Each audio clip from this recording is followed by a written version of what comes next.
13th December 2018 Suvarna Tribhuja boat Malpe ಹಾರ್ಬರಿಂದ ಹೊರಟಿತು. But within 3 days mysteriously ಈ ಬೋಟ್ ನಾಪತ್ತೆ ಆಯಿತು. ಅದು ಹೇಗೆ, ಇದರ ಎಕ್ಸಾಕ್ಟ್ ರೀಸನ್ ಈಗ ತನಕ ಯಾರಿಗೂ ಗೊತ್ತಿಲ್ಲ. ಬಟ್ ವೈ, ಇದನ್ನು ಡೀಟೇಲ್ ಆಗಿ ಇವತ್ತಿನ ವಿಡಿಯೋದಲ್ಲಿ ತಿಳ್ಕೊಳ್ಳುವ. 13th December 2018 ಸುವರ್ಣ ತ್ರಿಭುಜ ಎನ್ನುವ ಬೋಟ್ ಉಡುಪಿಯ ಮಲ್ಪೆ ಹಾರ್ಬರಿಂದ 20 ಬೋಟ್ ಒಟ್ಟಿಗೆ ಡೀಪ್ ಸಿ ಫಿಶಿಂಗ್ ಅಂತ ಹೊರಟಿತು. ಇವರ ಫಿಶಿಂಗ್ ಡ್ಯೂರೇಷನ್ 10 ದಿವಸ ಇತ್ತು. ಇದು ಕೆಲವೊಮ್ಮೆ 11ರಿಂದ 12 ದಿವಸ ಎಕ್ಸ್ಟೆಂಡ್ ಆಗುತ್ತಾ ಉಂಟು, ಡಿಪೆಂಡಿಂಗ್ ಆನ್ ದೇರ್ ಫಿಶಿಂಗ್. ಈ ಬೋಟಲ್ಲಿ ಬೋಟ್ನ ಓನರ್ ಆದ ಚಂದ್ರಶೇಖರ್ ಸೇರಿ ಟೋಟಲ್ 7 ಜನ ಇದ್ರು. ಎಲ್ಲವೂ ಸರಿಯಾಗಿತ್ತು, ವೆದರ್ ಸರಿ ಇತ್ತು, ಇವರಿಗೆ 10 ದಿವಸಕ್ಕೆ ಬೇಕಾದಷ್ಟು ಕುಡಿಯುವ ನೀರು, ರಾಷನ್ ಎಲ್ಲವೂ ಇತ್ತು. But on 15th December mysteriously Suvarna Tribhuja boat ರೇಡಾರಿಂದ ನಾಪತ್ತೆ ಆಯಿತು. ಯಾರಿಗೂ ಏನು ಆಯ್ತಂತ ಗೊತ್ತಿಲ್ಲ. ಇಲ್ಲಿಂದ ಶುರುವಾಯಿತು ನೋಡಿ ಇದರ ಆಕ್ಚುಯಲ್ ಸ್ಟೋರಿ.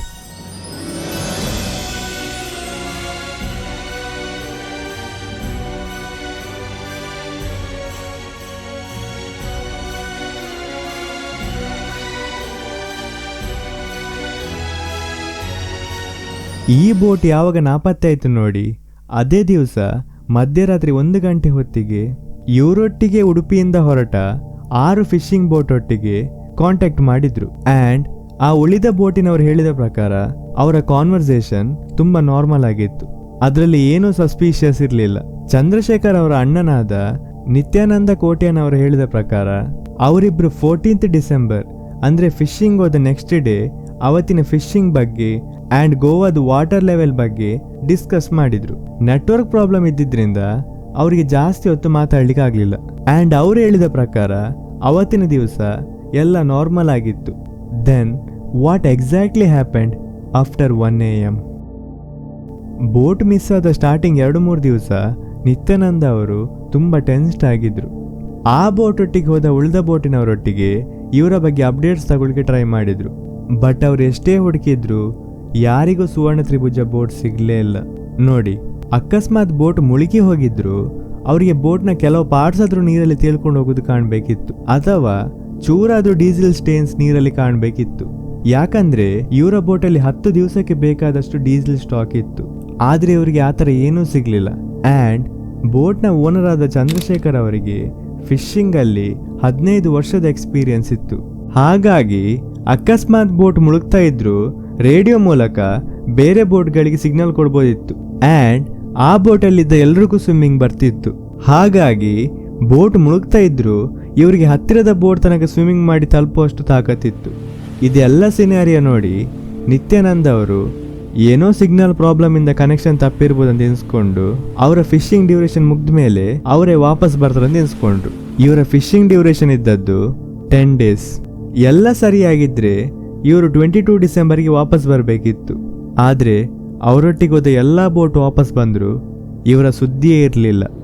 ಆದರೆ ಅವತ್ತು ಎಲ್ಲ ಬೋಟ್ ವಾಪಸ್ ಬಂತು ಎಕ್ಸೆಪ್ಟ್ ಸುವರ್ಣ ತ್ರಿಭುಜ. ಇದನ್ನು ನೋಡಿ ಅವರು ಅವತ್ತೇ ಮಲ್ಪೆಯ ಕೋಸ್ಟಲ್ ಸೆಕ್ಯೂರಿಟಿ ಪೊಲೀಸ್ ಸ್ಟೇಷನಲ್ಲಿ ಕಂಪ್ಲೇಂಟ್ ಲಾಡ್ಜ್ ಮಾಡಿದರು. ಆ್ಯಂಡ್ ಮಲ್ಪೆ ಪೊಲೀಸ್ ಸ್ಟೇಷನ್ ಈ ವಿಷಯನ ಉಡುಪಿ ಡಿಸ್ಟ್ರಿಕ್ಟ್ ಪೊಲೀಸ್ ಸ್ಟೇಷನ್ಗೆ ಇನ್ಫಾರ್ಮ್ ಮಾಡಿದರು. ಆ್ಯಂಡ್ ಆದಷ್ಟು ಬೇಗಲೇ ಸರ್ಚ್ ಆಪರೇಷನ್ ಸ್ಟಾರ್ಟ್ ಆಯಿತು. ಆ್ಯಂಡ್ ಬೋಟ್ ಮಿಸ್ ಆಗಿರೋ ವಿಷಯ ಉಡುಪಿಯ ಸುತ್ತಮುತ್ತ ಬೆಂಕಿ ಥರ ಸ್ಪ್ರೆಡ್ ಆಗಲಿಕ್ಕೆ ಸ್ಟಾರ್ಟ್ ಆಯಿತು. ಯಾಕಂದ್ರೆ ಈ ಥರ ಕೇಸ್ ಉಡುಪಿಯಲ್ಲಿ ಫಸ್ಟ್ ಟೈಮ್ ಆಗಿರೋದು. ಆ್ಯಂಡ್ ಈಗ ತನಕ ಯಾವುದೇ ಬೋಟ್ ಮಲ್ಪೆ ಬಂದರಿಂದ ಮಿಸ್ ಆಗಲೇ ಇಲ್ಲ. ಇದರೊಟ್ಟಿಗೆ ತುಂಬ ಸ್ಪೆಕ್ಯುಲೇಷನ್ ಬರಲಿಕ್ಕೆ ಸ್ಟಾರ್ಟ್ ಆಯಿತು. ಲೈಕ್ ಆಗಿನ ಉಡುಪಿಯ DC ಪ್ರಿಯಾಂಕಾ ಮೇರಿ ಹೇಳ್ತಾರೆ ಬೋಟನ್ನು ಪೈರೇಟ್ ಶಿಪ್ ಹೈಜಾಕ್ ಮಾಡಿರ್ಬೋದಂತ. ಅದೇ ಇನ್ನೊಂದು ಸೈಡ್ ಉಡುಪಿಯ MLA ಆದ ರಘುಪತಿ ಭಟ್ ಹೇಳ್ತಾರೆ ಬೋಟನ್ನು ಟೆರರಿಸ್ಟ್ ಶಿಪ್ ಹೈಜಾಕ್ ಮಾಡಿರ್ಬೋದಂತ. ಈ ಥರ ತುಂಬ ಕಾನ್ಸ್ಪಿರಸಿ ಥಿಯರಿ ಬರಲಿಕ್ಕೆ ಸ್ಟಾರ್ಟ್ ಆಯಿತು. ಇವರಿಗೆ ಮಹಾರಾಷ್ಟ್ರದ ಮಲ್ವಾನ್ ಎನ್ನುವ ಏರಿಯಾದಲ್ಲಿ 30 to 35 ನಾಟಿಕಲ್ಸ್ ಮೈಲ್ ರೇಂಜಲ್ಲಿ 3 ಖಾಲಿ ಪ್ಲಾಸ್ಟಿಕ್ ಕ್ಯಾನ್ಗಳು ಸಿಕ್ಕಿತ್ತು. ಇದು ಸುವರ್ಣ ತ್ರಿಭುಜ ಬೋಟದಾಗಿರ್ಬೋದಂತ ಪೊಲೀಸ್ ಅವರು ಎನ್ಸ್ಕೊಂಡ್ರು. ಯಾಕಂದ್ರೆ ಸುವರ್ಣ ತ್ರಿಭುಜ ಬೋಟದ ಫಿಶಿಂಗ್ ರೂಟ್ಸ್ ಅಲ್ಲಿಂದಲೇ ಇತ್ತು. ಇದನ್ನು ನೋಡಿ ಪೊಲೀಸ್ ಅವರು ಆ ಏರಿಯಾದಲ್ಲಿ ಸರ್ಚ್ ಆಪರೇಷನ್ ಅನ್ನು ಜಾಸ್ತಿ ಮಾಡಲಿಕ್ಕೆ ಸ್ಟಾರ್ಟ್ ಮಾಡಿದ್ರು. On 25th December Nithyananda Kotian ಅವರು ಉಡುಪಿಯ ಪೊಲೀಸ್ ಆಫೀಷಿಯಲ್ಸ್ ಒಟ್ಟಿಗೆ ಬೋಟನ್ನು ಹುಡುಕ್ಲಿಕ್ಕೆ ಹೆಲ್ಪ್ ಮಾಡ್ಲಿಕ್ಕೆ ಹೊರಟರು. 2 ವಾರ ಹುಡುಕಿದ್ರು. ಅದಾದ್ಮೇಲೆ ಯಾವುದೇ ಸುಳಿವು ಸಿಗ್ಲಿಲ್ಲ. ಪೊಲೀಸ್ಗೆ ಕಂಟಿನ್ಯೂಸ್ ಮೀನುಗಾರರಿಂದ ಪ್ರೆಷರ್ ಬೀಳ್ತಿದ್ರಿಂದ ಅವ್ರು ಇನ್ನೂ ಹುಡುಕಾಟ ಜಾಸ್ತಿ ಮಾಡಿದ್ರು.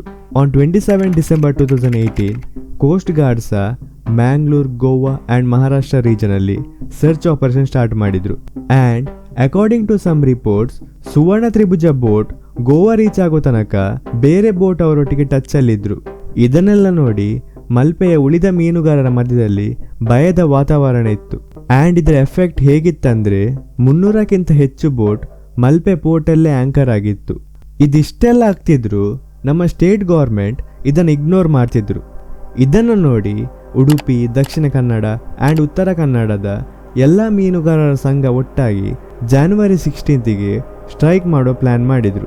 ಇವರ ಪ್ಲಾನ್ ಪ್ರಕಾರ ಆನ್ 6th January 2019 ಇವರು NH66 ಹೈವೇನ ಬ್ಲಾಕ್ ಮಾಡಿ ಪ್ರೊಟೆಸ್ಟ್ ಮಾಡೋ ಪ್ಲಾನ್ ಮಾಡ್ತಾರೆ. ಬಟ್ ಆನ್ 5th January 2019 ಒಂದು ದಿವಸ ಮುಂಚೆ ಕರ್ನಾಟಕದ ಹೋಮ್ ಮಿನಿಸ್ಟರ್ ಆದ MB ಪಾಟೀಲ್ ಅಂಡ್ ಉಡುಪಿಯ ಡಿಸ್ಟ್ರಿಕ್ಟ್ ಮಿನಿಸ್ಟರ್ ಇನ್ಚಾರ್ಜ್ ಆದ ಜಯಮಾಲಾ ಅವರು ಮಲ್ಪೆ ಹಾರ್ಬರ್ಗೆ ಅಂಡ್ ಮಿಸ್ಸಿಂಗ್ ಮೀನುಗಾರರ ಮನೆಗೆ ವಿಸಿಟ್ ಮಾಡ್ತಾರೆ. ಇವರಲ್ಲಿಗೆ ಬಂದು ಸಿಚುವೇಶನ್ ಅನ್ನ ಕೂಲ್ ಮಾಡ್ಲಿಕ್ಕೆ ಟ್ರೈ ಮಾಡಿದ್ರು, ವಿಚ್ ಟೋಟಲಿ ಡಿಡೆಂಟ್ ವರ್ಕ್. ಇದಿಷ್ಟೆಲ್ಲ ಡ್ರಾಮಾ ಆಗ್ತಿದ್ರು ನಮ್ಮ ಸೋ ಕಾಲ್ಡ್ ಫಿಶರಿ ಮಿನಿಸ್ಟರ್ ಆದ ವೆಂಕಟರಾವ್ ನಾದಗೌಡ ಅವರು ಎಲ್ಲೂ ಕಾಣ್ಲಿಕ್ಕಿರ್ಲಿಲ್ಲ. ಅವರ ಸೈಡಿಂದ ಒಂದೇ ಒಂದು ಸ್ಟೇಟ್ಮೆಂಟ್ ಬರಲಿಲ್ಲ. ಕ್ಯಾನ್ ಯು ಜಸ್ಟ್ ಇಮ್ಯಾಜಿನ್, ಒಂದು ಬೋಟ್ ಮಿಸ್ ಆಗಿ 20 ದಿವಸ ಆಗಿದೆ. ಆದರೂ ನಮ್ಮ ಫಿಶರಿ ಮಿನಿಸ್ಟರ್ ಒಮ್ಮೆ ಸಹ ಮಲ್ಪೆ ಪೋರ್ಟ್ ಆಗಲಿ ಅಥವಾ ಮಿಸ್ಸಿಂಗ್ ಫ್ಯಾಮಿಲಿ ಅವರ ಮನೆಗಾಗಲಿ ವಿಸಿಟೇ ಮಾಡಲಿಲ್ಲ. ಆ್ಯಂಡ್ ಅವರ ಬಗ್ಗೆ ರಿಸರ್ಚ್ ಮಾಡಿದಾಗ ಗೊತ್ತಾಯಿತು ಅವರಿಗೆ ಮೀನುಗಾರಿಕೆ ಬಗ್ಗೆ ಯಾವುದೇ ಐಡಿಯಾನೇ ಇಲ್ಲ. ಇನ್ಫ್ಯಾಕ್ಟ್ ಅವ್ರು ಸರಿಯಾಗಿ ಸಮುದ್ರ ಸಹ ನೋಡಿರ್ಲಿಕ್ಕಿಲ್ಲ.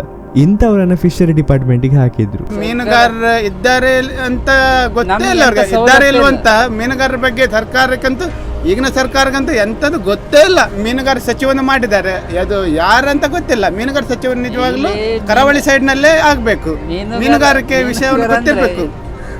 ಮೀನುಗಾರ ಸಚಿವ ಯಾರೋ ಮಾಡಿದ್ದಾರೆ, ಅವ್ರಿಗೆ ಎಂಥದ್ದು ಗೊತ್ತಿಲ್ಲ. ಬೋಟ್ ಯಾವುದು, ನೀರು ಯಾವುದು ಅಂತ ಎಂಥದ್ದು ಗೊತ್ತಿಲ್ಲ. ಆನ್ 6th January 2019 ಹೇಳಿದಂತೆ ಎಲ್ಲ ಮೀನುಗಾರರು ಒಟ್ಟಾಗಿ NH66 ಹೈವೇ ತನಕ ಮಾರ್ಚ್ ಮಾಡಿ ಹೈವೇಯನ್ನ 3 ಗಂಟೆ ತನಕ ಬ್ಲಾಕ್ ಮಾಡ್ತಾರೆ. ಈ ಪ್ರೊಟೆಸ್ಟ್ ಅಲ್ಲಿ ಯತೀಶ್ ಬೈಕಂಪಾಡಿ, ಮೀನುಗಾರ ವ್ಯವಸ್ಥಾಪಕ ಮಂಡಳಿಯ ಎಕ್ಸ್ ಪ್ರೆಸಿಡೆಂಟ್, ಹೇಳ್ತಾರೆ ಬೋಟ್ ಅನ್ನ ಟೆರರಿಸ್ಟ್ ಅಥವಾ ಪೈರೇಟ್ಸ್ ಹೈಜಾಕ್ ಮಾಡ್ಲಿಕ್ಕೆ ಚಾನ್ಸ್ ಇಲ್ಲ. ಅಂಡ್ ಬೋಟ್ ಸಹ ಇಂಟರ್ನ್ಯಾಷನಲ್ ವಾಟರ್ ಅನ್ನ ಕ್ರಾಸ್ ಮಾಡಿರ್ಲಿಕ್ಕಿಲ್ಲ. ಇಷ್ಟು ಅಡ್ವಾನ್ಸ್ ಟೆಕ್ನಾಲಜಿ ಇದ್ರು ಇವರಿಗೆ ಯಾಕೆ ಇನ್ನೂ ಒಂದು ಬೋಟ್ ಅನ್ನು ಟ್ರೇಸ್ ಮಾಡ್ಲಿಕ್ಕೆ ಆಗ್ತಿಲ್ಲ ಅಂತ ಕ್ವಶನ್ ಮಾಡ್ತಾರೆ. ಇದಕ್ಕೆ ಪ್ರಾಪರ್ ರೆಸ್ಪಾನ್ಸ್ ಸಿಗದಿದ್ರೆ ಇನ್ನೊಂದು ಸ್ಟ್ರೈಕ್ ಮಾಡ್ತಾರಂತ ಸಹ ವಾರ್ನ್ ಮಾಡ್ತಾರೆ. ಇಷ್ಟೊತ್ತಿಗೆ ಇಂಡಿಯನ್ ನೇವಿ ಸಹ ಈ ಆಪರೇಷನ್ಗೆ ಸೇರಿತ್ತು. ಆಗಿನ ಉಡುಪಿಯ MLA ಆದ ರಘುಪತಿ ಭಟ್ ಅವರು 27 ಡಿಸೆಂಬರ್ಗೆ ನಮ್ಮ ಪ್ರೈಮ್ ಮಿನಿಸ್ಟರ್ಗೆ ಇದರ ಬಗ್ಗೆ ಒಂದು ಲೆಟರ್ ಬರೀತಾರೆ. ಆ್ಯಂಡ್ ಆಗಿನ ಡಿಫೆನ್ಸ್ ಮಿನಿಸ್ಟರ್ ಆದ ನಿರ್ಮಲಾ ಸೀತಾರಾಮ್ಗೆ ಇದರ ಬಗ್ಗೆ ಇನ್ಫಾರ್ಮ್ ಮಾಡ್ತಾರೆ. ಪೊಲೀಸ್, ಕೋಸ್ಟ್ ಗಾರ್ಡ್, ನೇವಿ ಎಷ್ಟೇ ಹುಡುಕಿದ್ರು ಬೋಟ್ನ ಬಗ್ಗೆ ಯಾವುದೇ ಅಪ್ಡೇಟ್ಸ್ ಈಗ ತನಕ ಇರಲಿಲ್ಲ. ಸ್ಟಾರ್ಟಿಂಗ್ 2 ದಿವಸ ಮಹಾರಾಷ್ಟ್ರದ ರತ್ನಗಿರಿ, ಸಿದಂದೂರು ಆ್ಯಂಡ್ ಮಲ್ವಾನ್ ಹತ್ರ ಸರ್ಚ್ ಆಪರೇಷನ್ ಕಂಡಕ್ಟ್ ಮಾಡಿ ಆಮೇಲೆ ಫಿಶಿಂಗ್ ಮಾಡೋ ಪ್ಲ್ಯಾನ್ ಮಾಡ್ತಾರೆ. ಆ್ಯಂಡ್ 3 ರಿಂದ 4 ದಿನ ವೆಯ್ಟ್ ಮಾಡಿ ಆಮೇಲೆ ಮುಂದಿನ ಸ್ಟೆಪ್ಸ್ ತಗೊಳ್ಳೋ ಪ್ಲ್ಯಾನ್ ಮಾಡ್ತಾರೆ. ಅದೇ ಇನ್ನೊಂದು side police team Kerala and ಮಹಾರಾಷ್ಟ್ರಗೆ ಇನ್ವೆಸ್ಟಿಗೇಷನ್ ಮಾಡ್ಲಿಕ್ಕೆ ಹೊರಟಿದ್ರು. ಆಗಿನ ಉಡುಪಿ SP ಆದ ಲಕ್ಷ್ಮಣ್ ನಿಂಬರ್ಗಿ ಅವರ ಟೀಮ್ ಆ ಬೋಟಿಂದ ಪಾಸ್ ಆದ ಲಾಸ್ಟ್ ವೈರ್ಲೆಸ್ ಮೆಸೇಜ್ ಬಗ್ಗೆ ತಿಳ್ಕೊಳ್ಳಿಕ್ಕೆ ಮಹಾರಾಷ್ಟ್ರಕ್ಕೆ ಹೊರಟಿದ್ರು. ಇದಿಷ್ಟೆಲ್ಲ ಆದಮೇಲೆ ಫೈನಲ್ ನಮ್ಮ ಮೀನುಗಾರ ಸಚಿವರು ಮಲ್ಪೆಗೆ ವಿಸಿಟ್ ಮಾಡ್ತಾರೆ ಆ್ಯಂಡ್ ಅವರ ಸ್ಟೇಟ್ಮೆಂಟ್ಸ್ ಕೊಡ್ತಾರೆ, ಸೇಯಿಂಗ್ ದ್ಯಾಟ್ ಅವ್ರು ಇಸ್ರೋಗೆ ಬೋಟನ್ನು ಟ್ರ್ಯಾಕ್ ಮಾಡಲಿಕ್ಕೆ ಲೆಟರ್ ಕೊಟ್ಟಿದ್ದಾರೆ ಅಂತ ಹೇಳ್ತಾರೆ. ಬಟ್ ಆಮೇಲೆ ಇಸ್ರೋ ಕ್ಲಾರಿಫೈ ಮಾಡ್ತಾರೆ, ಸೇಯಿಂಗ್ ದ್ಯಾಟ್ ಅವರಿಗೆ ಸ್ಟೇಟ್ ಗೌರ್ಮೆಂಟಿಂದ ಯಾವುದೇ ರೀತಿಯ ಲೆಟರ್ ಬರಲಿಲ್ಲ ಅಂತ. ಇದರಲ್ಲೇ ಗೊತ್ತಾಗ್ತದೆ ನಮ್ಮ ಗೌರ್ಮೆಂಟ್ ಈ ಕೇಸನ್ನು ಎಷ್ಟು ನೆಗ್ಲೆಕ್ಟ್ ಮಾಡ್ತುಂಟಂತ.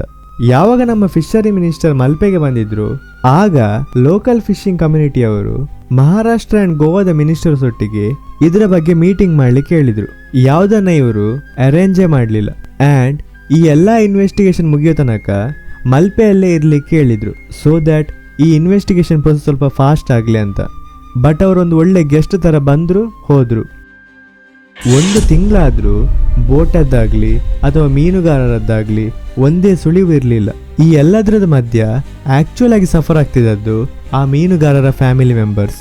ಆಮೇಲೆ ನಮ್ಮ ಲೋಕಲ್ ಪೊಲಿಟಿಷಿಯನ್ಸ್ ಇದ್ದಾರಲ್ಲ, ಅವರೇನು ಸಾಚ ಅಲ್ಲ, ಅವರವರ ಪೊಲಿಟಿಕಲ್ ಅಡ್ವಾಂಟೇಜ್ಗೋಸ್ಕರ ಮಾತ್ರ ಈ ಕೇಸಲ್ಲಿ ಇನ್ವಾಲ್ವ್ ಆದದ್ದು. ಈಗ ತನಕ ಅವರಿಗೆ ಬರೀ ಪ್ಲಾಸ್ಟಿಕ್ ಕ್ಯಾನ್ಗಳು ಮಾತ್ರ ಸಿಕ್ಕಿದ್ದು. ಇಲ್ಲಿ ಒಂದು ವಿಷಯ ಕನ್ಫರ್ಮ್ ಆಗ್ತದೆ, ದ್ಯಾಟ್ ಈಸ್ ಅಕಸ್ಮಾತ್ ಬೋಟ್ ಮುಳುಗಿದ್ರು ಅಥವಾ ಕಳೆದೋಗಿದ್ರು ಅದು ಗೋವಾ ಮಹಾರಾಷ್ಟ್ರ ಬಾರ್ಡರ್ ಹತ್ರ. ಇಷ್ಟು ಪ್ರಿಸೈಸ್ ಆಗಿ ಲೊಕೇಶನ್ ಗೊತ್ತಿದ್ರು ಯಾಕೆ ನಮ್ಮ Indian navy and coast guard ಈ ಲೊಕೇಶನ್ ಹುಡುಕ್ಲಿಕ್ಕೆ ಆಗ್ತಿಲ್ಲ?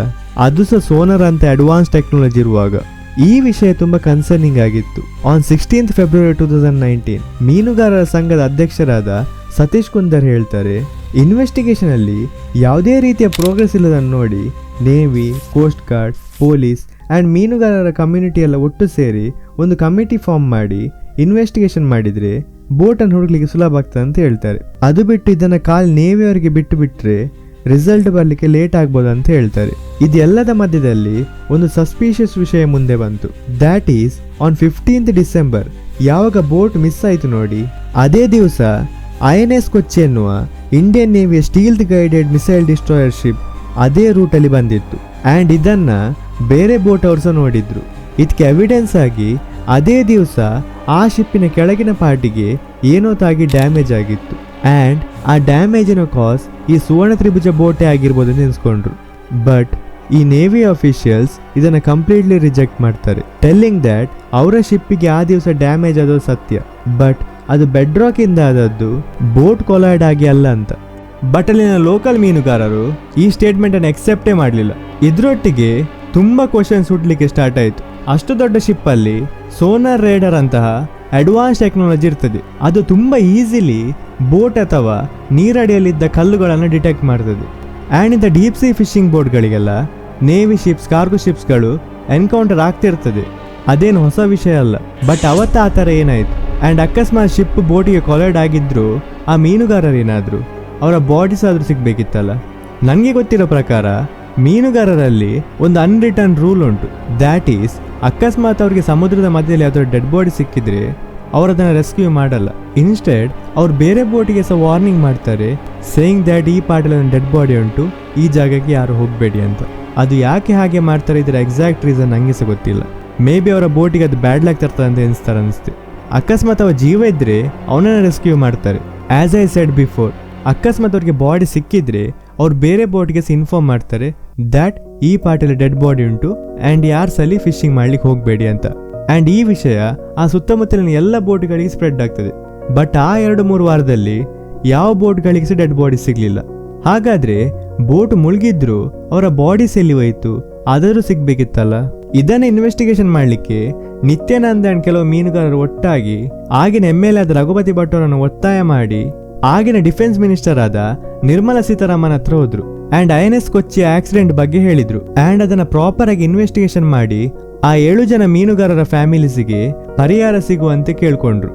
ಈ ವಿಷಯನ ಕ್ಲಾರಿಫೈ ಮಾಡಲಿಕ್ಕೆ ನಿರ್ಮಲಾ ಸೀತಾರಾಮನ್ ಅವರು ಆ ಶಿಪ್ನ ಕ್ಯಾಪ್ಟನ್ ಅನ್ನು ತರಿಸಿದ್ರು. ಆ್ಯಂಡ್ ಯಾವಾಗ INS ಶಿಪ್ನ ಕ್ಯಾಪ್ಟನ್ ಒಟ್ಟಿಗೆ ಕೇಳಿದ್ರು, ಅವ್ರು ಅಗೇನ್ ಈ ವಿಷಯನ ಡಿನೈ ಮಾಡಿದ್ರು. ಇದನ್ನೆಲ್ಲ ನೋಡಿ ಆ ಎಲ್ಲ ಮೀನುಗಾರರು ಈ ಇನ್ವೆಸ್ಟಿಗೇಷನ್ ಅನ್ನ ಅವರ ಮುಂದೆ ನಡಿಬೇಕಂತ ರಿಕ್ವೆಸ್ಟ್ ಮಾಡಿದ್ರು. ಆ್ಯಂಡ್ ನಿರ್ಮಲಾ ಸೀತಾರಾಮನ್ ಅವರ ರಿಕ್ವೆಸ್ಟ್ ಅನ್ನು ಅಕ್ಸೆಪ್ಟ್ ಮಾಡಿದ್ರು. ಆ್ಯಂಡ್ ಇವರೆಲ್ಲ ಮಲ್ವಾನ್ ಕೋಸ್ಟ್ ಅಲ್ಲಿ ಬೋಟ್ ನ ತುಂಬಾ ಐಟಮ್ ಸಿಕ್ಕಿರೋದ್ರಿಂದ ಬೋಟ್ ಅಲ್ಲೇ ಮುಳುಗಿರೋ ಪಾಸಿಬಿಲಿಟಿ ಜಾಸ್ತಿ ಇರ್ತದೆ. ಅದಕ್ಕೆ ಅಲ್ಲಿಂದ ಇನ್ವೆಸ್ಟಿಗೇಷನ್ ಸ್ಟಾರ್ಟ್ ಮಾಡ್ಬೇಕಂತ ಹೋದ್ರು. ಫಸ್ಟಿಗೆ ನೇವಿ ಅವ್ರು ಮಾರ್ಕ್ ಮಾಡಿದ ಕೆಲವು ಪ್ಲೇಸಸ್ ಗಳಿಗೆಲ್ಲ ಹೋಗಿ ಹುಡುಕಿದ್ರು, ಬಟ್ ಅವ್ರಿಗೆ ಅಲ್ಲಿ ಏನೂ ಸಿಕ್ಲಿಲ್ಲ. ಬಟ್ ಯಾವಾಗ ಇವ್ರು ಹೇಳಿದ ಲೊಕೇಶನ್ಸ್ ಗಳಿಗೆಲ್ಲ ಹುಡುಕ್ಲಿಕ್ಕೆ ಹೋದ್ರು, ಅಲ್ಲೇ ಒಂದು ಪ್ಲೇಸ್ ಅಲ್ಲಿ ಸುವರ್ಣ ತ್ರಿಭುಜ ಬೋಟ್ ನ ಸೈಜ್ಗೆ ಮ್ಯಾಚ್ ಆಗುವ ಒಂದು ವ್ರಿಕ್ ಸಿಕ್ಕಿತ್ತು. Finally on 1st May 2019 Suvarna Tribhuja boat INS Nireeksha ವಾರ್ಶಿಪ್ಗೆ ಮಲ್ವಾನ್ ಬಳಿ ಸಿಕ್ಕಿತು. ಬೋಟ್ ಮುಳುಗಿ ತುಂಬಾ ತಿಂಗಳಾಗಿರೋದ್ರಿಂದ ಅವರಿಗೆ ಯಾವ ಬಾಡೀಸ್ ಸಿಗ್ಲಿಲ್ಲ. INS ನಿರೀಕ್ಷಾ ಸೋನಾರ್ ಮೂಲಕ ಡಿಸೆಂಬರ್ ಇಂದನೇ ಸಿಂಧುದುರ್ಗ ಕೋಸ್ಟ್ ಅಲ್ಲಿ ಸರ್ಚ್ ಆಪರೇಷನ್ ಮಾಡ್ತಿತ್ತು. ಆ್ಯಂಡ್ ಇದಿಷ್ಟು ಡ್ಯೂರೇಷನ್ ಅಲ್ಲಿ ಅವರಿಗೆ ತುಂಬಾ 60 to 70 feet ಬೋಟ್ಸ್ ಅದು ರಿಮೇನ್ಸ್ ಸಿಕ್ಕಿತ್ತು. ಆ್ಯಂಡ್ ಅದರಲ್ಲಿ ಒಂದು 75 to 80 feet ಇತ್ತು. ಆ್ಯಂಡ್ ಅವ್ರು ಅದೇ ಸುವರ್ಣ ತ್ರಿಭುಜ ಬೋಟ್ ಆಗಿರ್ಬೋದು ನೆನೆಸ್ಕೊಂಡ್ರು. ಆ್ಯಂಡ್ ಯಾವಾಗ ಇವರು ಅಂಡರ್ ವಾಟರ್ ಡೈವ್ ಮಾಡಿ ಎಲ್ಲರ ಮುಂದೆ ಇದನ್ನ ಸ್ಕ್ಯಾನ್ ಮಾಡಿದ್ರು, ಆಗ ಕನ್ಫರ್ಮ್ ಆಯ್ತು that this is Suvarna Tribhuja boat ಅಂತ. ಆ್ಯಂಡ್ ಇದನ್ನ Indian navy spokes persons tweet ಮಾಡಿ ಕನ್ಫರ್ಮ್ ಮಾಡಿದ್ರು. ಆ್ಯಂಡ್ ಇದರಲ್ಲಿ ಎಲ್ಲಿಯೂ ಸಹ INS ಕೊಚ್ಚಿ ಕೊಲೈಡ್ ಆಗಿ ಬೋಟ್ ಮುಳುಗಿದೆ ಅಂತ ಹೇಳಲೇ ಇಲ್ಲ. ಈ ವಿಷಯನ ಕ್ಲಾರಿಫೈ ಮಾಡಲಿಕ್ಕೆ ಇಂಡಿಯನ್ ನೇವಿ ಉಡುಪಿ SP ಗೆ ಒಂದು ಲೆಟರ್ ಬರೀತಾರೆ, ಸೇಯಿಂಗ್ ದ್ಯಾಟ್ INS ಕೊಚ್ಚಿಗೆ ಡ್ಯಾಮೇಜ್ ಆದದ್ದು ಸತ್ಯ, ಬಟ್ ಅದು ಬೇಸ್ ಅಲ್ಲಿ. ಅಕಸ್ಮಾತ್ ಅದು ಯಾವುದಾದ್ರೂ ಬೋಟಿಗೆ ಹಿಟ್ ಆಗಿದ್ರೆ ಫ್ರಂಟಲ್ಲಿ ಅಥವಾ ಸೈಡಲ್ಲಿ ಡ್ಯಾಮೇಜ್ ಆಗಬೇಕಿತ್ತು. ಇನ್ನೂ ಕ್ಲಾರಿಫೈ ಮಾಡ್ತಾ ಅವರೊಂದು ಸ್ಪೆಕ್ಯುಲೇಷನ್ ಮಾಡ್ತಾರೆ, ಬೇರೆ ಯಾವುದಾದ್ರೂ ಶಿಪ್ ಅದಕ್ಕೆ ಕೊಲೈಡ್ ಆಗಿ ಮುಳುಗಿರ್ಬೋದಾ ಅಂತ, ಆ್ಯಂಡ್ ಆ ಶಿಪ್ಪಿನ ಬಾಡಿ ಇವರ ಬೋಟಿಗೆ ತಾಗಿರ್ಬೋದಾ ಅಂತ. ಇಲ್ಲಿ ನಿಮ್ಗೊಂದು ಐಡಿಯಾ ಬರ್ಬೋದು ಇಲ್ಲಿ ಏನಾಗ್ತಾ ಉಂಟಂತ. ಯಾಕಂದ್ರೆ INS ಕೊಚ್ಚಿ ಆ್ಯಂಡ್ ಸುವರ್ಣ ತ್ರಿಭುಜ ಬೋಟದ GPS ಲೊಕೇಶನ್ ಆ ದಿವಸ ಆಲ್ಮೋಸ್ಟ್ ಸೇಮ್ ಆಗಿತ್ತು. ಆ್ಯಂಡ್ ತುಂಬ ಮೀನುಗಾರರು ಅವತ್ತು INS ಕೊಚ್ಚಿಯನ್ನು ನೋಡಿದ್ರು. ಆ್ಯಂಡ್ ತನ್ನಷ್ಟಕ್ಕೆ ಆ ಬೋಟ್ ಮುಳುಗಲಿಕ್ಕೆ ಸಾಧ್ಯನೇ ಇಲ್ಲ, ಯಾಕಂದ್ರೆ ಆ ಬೋಟಿಗೆ ಬರೀ 2 ವರ್ಷ ಆದದ್ದು. ಆ್ಯಂಡ್ ಅಂಥ ಬೋಟ್ಗಳು ಮುಳುಗಲಿಕ್ಕೆ ಮಿನಿಮಮ್ 15 to 30 ಮಿನಿಟ್ಸ್ ಬೇಕು. ಆ್ಯಂಡ್ ಅಷ್ಟು ಟೈಮ್ ಎಷ್ಟೋ ಸಾಕು ಬೇರೆ ಬೋಟ್ಗಳಿಗೆ ಮೆಸೇಜ್ ಪಾಸ್ ಮಾಡಲಿಕ್ಕೆ. ಇದರೊಟ್ಟಿಗೆ ಇನ್ನೊಂದು ಕ್ವಶನ್ ರೈಸ್ ಆಗ್ತಿದೆ, ದ್ಯಾಟ್ ಈಸ್ ಇಂಥ ವಾರ್ಶಿಪ್ಪಲ್ಲೆಲ್ಲ ರೇಡಾರ್ ಇರ್ತದೆ. ಹಾಗಾದರೆ ಈ ರೇಡಾರ್ ಯಾಕೆ ಅವರ ಬೋಟನ್ನು ಡಿಟೆಕ್ಟ್ ಮಾಡಲಿಲ್ಲ? ಡಿಟೆಕ್ಟ್ ಆದರೂ ಸಹ ಬ್ರಿಡ್ಜಲ್ಲಿ ಯಾರು ಸಹ ಇರಲಿಲ್ವಾ? ಯಾಕಂದರೆ ಇದರಿಗಿಂತ ಮುಂಚೆ ಸಹ ತುಂಬ ಬೋಟ್ಗಳು ಈ ರೂಟಿಂದ ಪಾಸ್ ಆಗಿದೆ. ಆದರೆ ಈ ಥರ ಇನ್ಸಿಡೆಂಟ್ ಫಸ್ಟ್ ಟೈಮ್ ಆಗಿರೋದು. ಇದರ ಬಗ್ಗೆ ರಿಸರ್ಚ್ ಮಾಡಿದಷ್ಟು ತುಂಬ ವಿಷಯ ಹೊರಗೆ ಬರ್ತಾ ಉಂಟು. ಇದಂತೂ ತುಂಬ ಜನ ಕೇಳಿದರು, ದ್ಯಾಟ್ ಈಸ್ ಅಕಸ್ಮಾತ್ ಬೋಟ್ ಮುಳುಗಿದಂತೆ ನೆನೆಸ್ಕೊಳ್ಳುವ. ಆ ಬೋಟ್ ಮುಳುಗಿದಾಗ ಆ ಬೋಟಲ್ಲಿದ್ದ ಆಯಿಲ್ ಎಲ್ಲಿ ಹೋಯಿತು? ಗಣೇಶ್ ಕೋಟಿಯಾನ್, ದಾಮೋದರ್ ಸಾಲಿಯನ್ ಅವರ ಅಣ್ಣ ಹೇಳ್ತಾರೆ, ಆ ಬೋಟಲ್ಲಿ 5,000 ಲೀಟರ್ ಡೀಸೆಲ್ ಇತ್ತು. ಹಾಗಾದರೆ ಆ ಡೀಸೆಲ್ ಎಲ್ಲಿ ಹೋಯಿತು? ಬೋಟ್ ಮುಳುಗಿದ್ರು ಆಯಿಲ್ ಯಾವತ್ತು ನೀರೊಟ್ಟಿಗೆ ಮಿಕ್ಸ್ ಆಗಲ್ಲ. ಅಕಸ್ಮಾತ್ ಅವರಿಗೆ ಅವತ್ತು ಡೀಸೆಲ್ ಸ್ಟೇನ್ ಸಿಕ್ಕಿದ್ರೆ 1 ವಾರದಲ್ಲಿ ಬೋಟ್ ಸಿಕ್ತಿತ್ತು. ಇಂಡಿಯನ್ ನೇವಿ ಅವರು ಇನ್ನೂ ಹೇಳ್ತಾರೆ, ಆ ದಿವಸ ಹಾರ್ವೆಸ್ಟ್ ಎನ್ನುವ ಕಾರ್ಗೋ ಶಿಪ್ ಆ ರಾತ್ರಿ ಅದೇ ರೂಟಿಂದ ಪಾಸ್ ಆಗಿತ್ತು, ಅದು ಹಿಟ್ಟಾಗಿ ಬೋಟ್ ಮುಳುಗಿರ್ಬೋದು ಅಂತ ಹೇಳ್ತಾರೆ. ಇದರ ಬಗ್ಗೆ ಇನ್ವೆಸ್ಟಿಗೇಷನ್ ಮಾಡಿದ್ರು ನಮಗೆ ಆನ್ಸರ್ ಸಿಗಲ್ಲ. ಅಕಸ್ಮಾತ್ ಸಿಕ್ಕಿದ್ರು ಸಹ ಅದು ಯಾವ ಪ್ರಯೋಜನಕ್ಕೆ ಸಿಲ್ಲ. ಯಾಕಂದರೆ ನೀವೊಂದು ಲಾಜಿಕ್ ಆಗಿ ಥಿಂಕ್ ಮಾಡಿ, ಬೋಟ್ ಮುಳುಗಿದ್ದು 15th ಡಿಸೆಂಬರ್ 2018 ಆ್ಯಂಡ್ ಸಿಕ್ಕಿದ್ದು 1st May 2019. ಇಷ್ಟು ದೊಡ್ಡ ಗ್ಯಾಪಲ್ಲಿ ಅಕಸ್ಮಾತ್ ಆ ಶಿಪ್ ಬೋಟಿಗೆ ಹಿಟ್ಟಾಗಿದ್ರು ಆ್ಯಂಡ್ ಆ ಶಿಪ್ಪಿಗೆ ಡ್ಯಾಮೇಜ್ ಆಗಿದ್ರು, ಇಷ್ಟು ದೊಡ್ಡ ಡ್ಯೂರೇಷನಲ್ಲಿ ಅವರು ರಿಪೇರ್ ಮಾಡಿ ಇರ್ತಾರೆ. ಇಷ್ಟೆಲ್ಲ ಡ್ರಾಮಾ ಆಗಲಿಕ್ಕೆ ಮೇನ್ ರೀಸನ್ ನಮ್ಮ ಗೌರ್ಮೆಂಟ್ನ ಇಗ್ನೋರೆನ್ಸ್ ಆ್ಯಂಡ್ ಲೋಕಲ್ ಪೊಲಿಟಿಷಿಯನ್ ಇದನ್ನು ಅವರ ಅಡ್ವಾಂಟೇಜಿಗೆ ಯೂಸ್ ಮಾಡಿದರು. ಯಾಕಂದರೆ 2019 ಎಲೆಕ್ಷನ್ ಇತ್ತು ಆ್ಯಂಡ್ ಇದರಿಗಿಂತ ದೊಡ್ಡ ಅಪರ್ಚುನಿಟಿ ಇವ್ರಿಗೆ ಎಲ್ಲೂ ಸಿಗಲ್ಲ. ಯಾಕಂದರೆ ಇಲ್ಲಿ ಜನರ ಸೆಂಟಿಮೆಂಟ್ಸ ಉಂಟು. ಎಟ್ ದ ಎಂಡ್ ಇಲ್ಲಿ ಸಫರ್ ಆದದ್ದು ಆ 7 ಜನ ಮೀನುಗಾರರ ಫ್ಯಾಮಿಲಿ ಮೆಂಬರ್ಸ್. ಆ್ಯಂಡ್ ಈಗ ತನಕ ಸುವರ್ಣ ತ್ರಿಭುಜ ಬೋಟ್ ಮುಳುಗಿದ ಎಕ್ಸಾಕ್ಟ್ ರೀಸನ್ ಯಾರಿಗೂ ಗೊತ್ತಿಲ್ಲ. This is a story of the lost boat of Malpe. ಈ ವಿಡಿಯೋ ಇಷ್ಟದೆ please like, share and subscribe ಮಾಡಿ. ಬಾಯ್.